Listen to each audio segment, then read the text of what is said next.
लिहिलेली घटना आहे जी स्टडी करण्यासाठी बाबासाहेबांनी 60 देशांच्या राज्यघटनेचा अभ्यास केला, त्याचा यथोचित मानही राखणार आणि ही घटना तशीच राहिली पाहिजे याच्यासाठी तन मन सुद्धा देणार.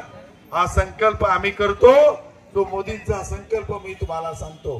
तर मोदीजींनीच जिथे बाबासाहेब राहायचे लंडनला असताना ते घर महाराष्ट्राचे मुख्यमंत्री देवेंद्र फडणवीस यांनी जेव्हा विनोद तावडे शिक्षण मंत्री तिथे गेले तेव्हा घर विकत घेऊन तिथे त्यांचं स्मारक उभं केलं.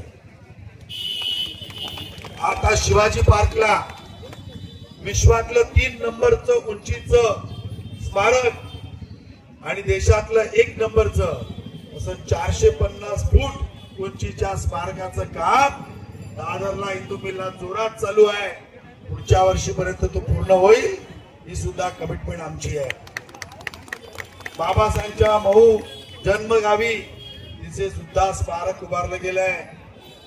दिल्लीला जिथे बाबासाहेब राहायचे तिथे सुद्धा स्मारक उभारलं गेलंय. अशी पंचतीर्थ आमच्याकडे आहेत आणि त्या सर्वांचं पावित्र्य हे सरकार पण ठेवेल आणि आपण सर्वजण मिळून ठेवू आणि शिकून संघटित होऊन आपला समाज एवढा मोठा करू. आता आपला समाज दुसऱ्या समाजाकडे कामाला जातो, दुसऱ्या संस्थांमध्ये जातो, दुसऱ्यासाठी काम करतो. आपल्या मुलांना आपण एवढं मोठं करू, IAS बनवू, IPS बनवू, IFS बनवू, DCP बनवू, DMC बनवू, कलेक्टर बनवू आणि आपला समाज एवढा मोठा करू की बाहेरच्या समाजातल्या लोकांना सुद्धा कामाला ठेवण्याची ताकद ही आमच्यामध्ये आली पाहिजे. एवढं मोठं आपण होऊ आणि त्यासाठी माझी जी काय मदत लागेल ती मी तुमच्या बरोबर आहे. धन्यवाद. जय हिंद, जय महाराष्ट्र, जय भीम.